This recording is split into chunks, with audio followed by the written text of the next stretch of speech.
O texto chama-se Silêncios e Palavras.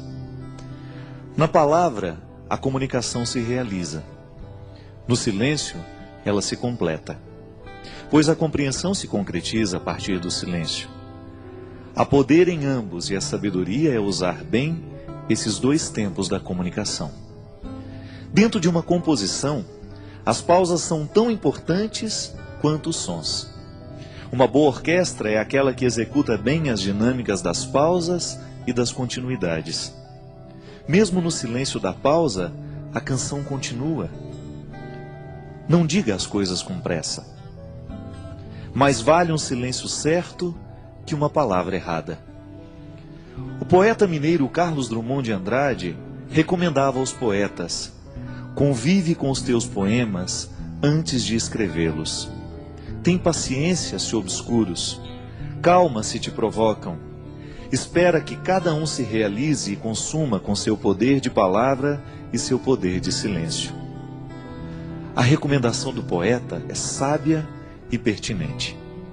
Um poema só é bom, se maturado na sementeira do silêncio.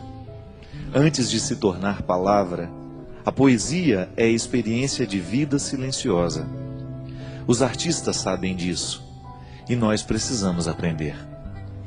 Demora naquilo que você precisa dizer. Livre-se da pressa de querer dar ordens ao mundo. É mais fácil a gente se arrepender de uma palavra dita do que de um silêncio. Palavra errada na hora errada pode se transformar em ferida naquele que ouviu, também naquele que disse. Há muitos momentos da vida em que o silêncio é a resposta mais sábia que nós podemos dar a alguém. Na pressa de falar, corremos o risco de dizer o que não queremos.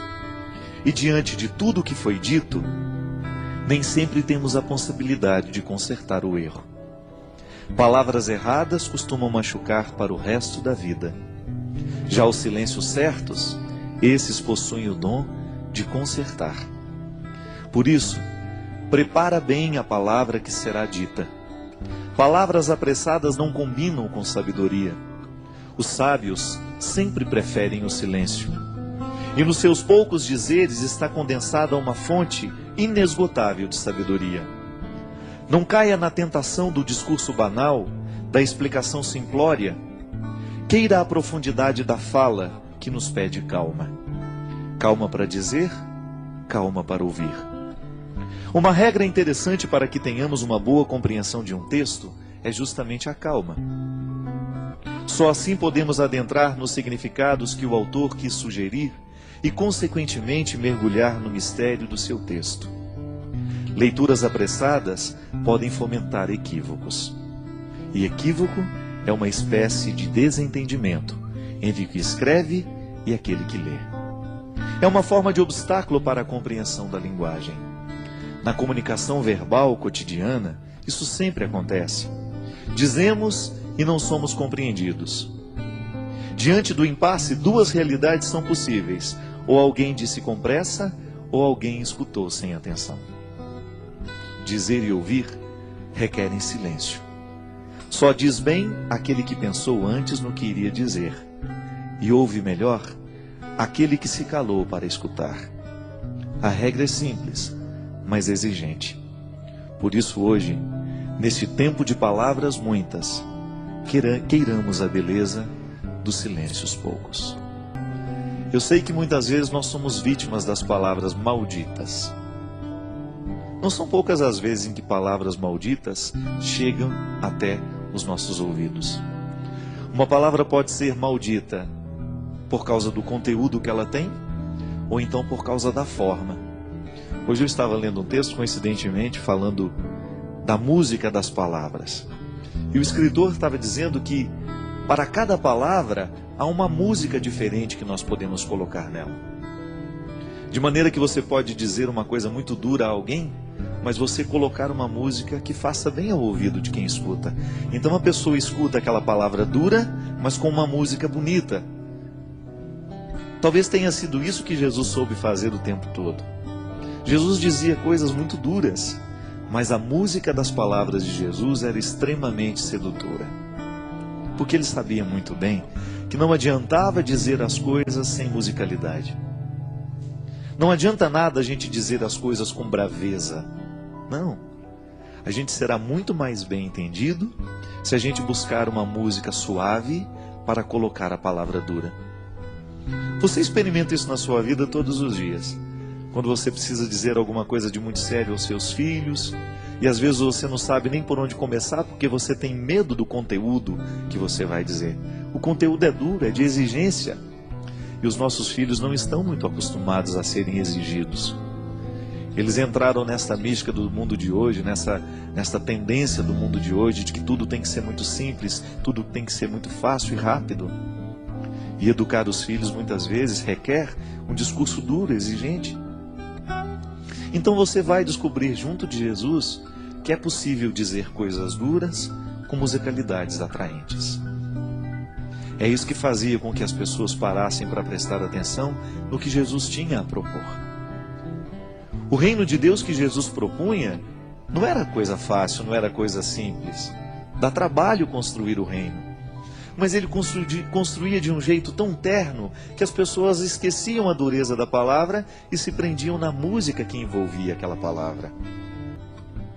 Minha gente, muitas vezes o que a gente faz de errado não é o que a gente diz, mas é como a gente diz. É a música que a gente coloca na frase. Pode ser que hoje você tenha ferido alguém com aquilo que você disse.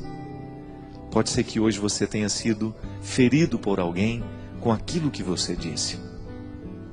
E talvez você não tenha errado naquilo que você disse. Você tinha razão naquilo que você disse. Você estava certo ao reivindicar o que você reivindicava ou dizer aquela verdade que você disse. Mas talvez você não tenha escolhido o melhor jeito de dizer. Talvez você se perdeu na pressa, na raiva, na ira. É estranho, mas na vida a gente perde a razão quando a gente fica bravo. Na vida a gente perde a ternura quando a gente se irrita, porque a ira, ela tem o poder de retirar de nós a sabedoria. E quando nós estamos fora da sabedoria, geralmente nós não sabemos colocar músicas nas palavras. Todos nós gostamos de música.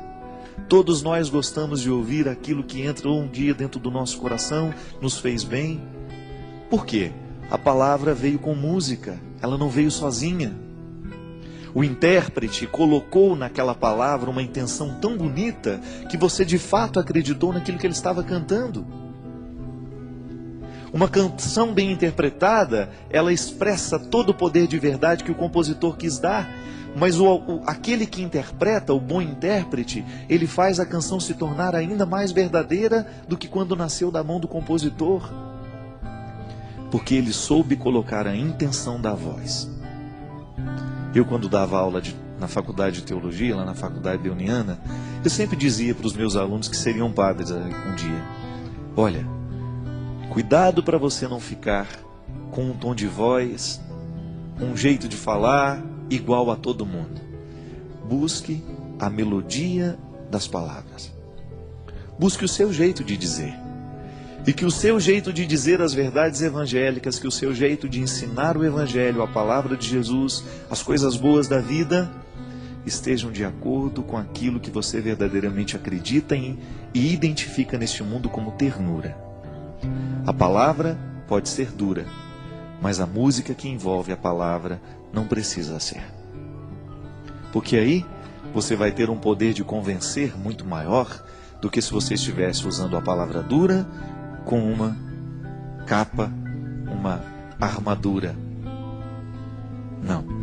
Todos nós temos medo de armadura, porque ela nos recorda a guerra.